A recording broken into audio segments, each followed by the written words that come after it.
Hi, this is Dr. Post, and this is our lecture on section 1.2 of Math 980, and it starts right off with fractions. Now, unfortunately, it goes through all aspects of fractions: reducing, converting, adding, subtracting, multiplying, dividing, and comparing equivalent fractions, and it does it all in one section, which is 1/3 of our first class. So even though I'd love for everyone to learn these by hand, there's just no way that we have time to do that. Instead, I'm going to show you how to do it on a calculator. So this is the calculator that I use. They have other calculators that do the same thing, that do the fractions. So I would recommend that you get yourself a scientific calculator that does fractions and practice with it in the homework so that you know how to use it on a test, okay?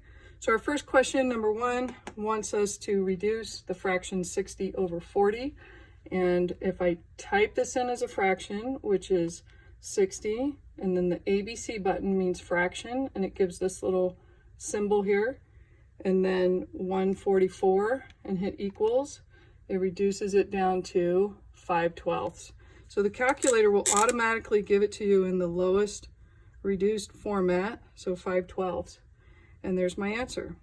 For problem number 2, they want me to convert this to a decimal. And the bar on a fraction means divided by. So this is the same thing as saying 1 divided by 8.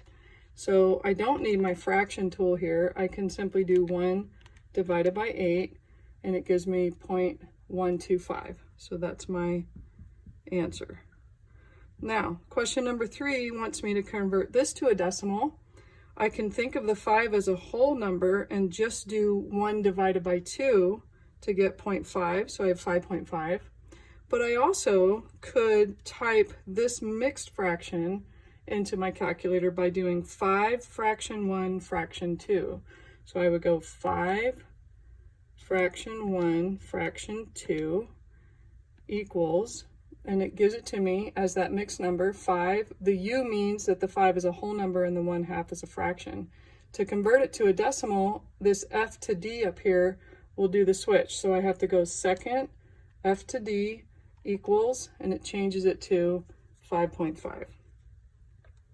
Okay, the next problem, number 5, wants me to compare these two fractions. So I would either reduce them both by doing my fraction tool, so 30 fraction 40, 30 fraction 40 reduces that to 3/4, and then 10 fraction 35 reduces that to 2/7. Because 3/4 is not the same as 2/7, then those are not equivalent. You could also have converted them to decimals. 30 divided by 40, compare that to 10 divided by 35, and you would still notice that they're not equivalent. Question 6 is simple multiplication. So I'm going to type 9/11 in as a fraction, 9 fraction 11 times 5 fraction 6 equals, and I get 15 over 22. Number 9, 3/4 plus 1/16. Now we're getting good at this. 3 fraction 4 plus 1 fraction 16 gives me 13 fraction 16. Okay, question 13 gives us a rectangle, and it labels the lengths of the rectangle. It's weird because one of the lengths is a fraction, and that's kind of abnormal. But to find the area of a rectangle, we multiply the base times height. So you're just going to take the two numbers and multiply them using the fraction feature on your calculator. And the last question I'm going to talk about is number 15, where they have this board and they say that they want to divide it into a certain number of pieces. So mine says a piece of, it's a wire. A piece of wire 4/5 meters long is to be cut into 12 pieces of the same length. What is the length of each piece? So this feels weird because of the fraction. If I used nice whole numbers, most people would not struggle with it. If my wire, so instead of a board, I have a wire. If my wire, let's say, was 10 feet long, and I wanted to cut it into 2 pieces, then each piece would be 5, right? I'd have 5 and 5. So I'm doing this to illustrate what the process was. I took the length, the 10 feet, and I divided it by the number of pieces, right? So 10 divided by 2 gave me the 5. So in my problem, they told me the length of my wire was 4/5.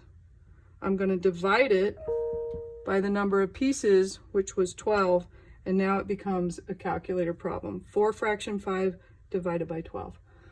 And that's it. I'll talk to you later.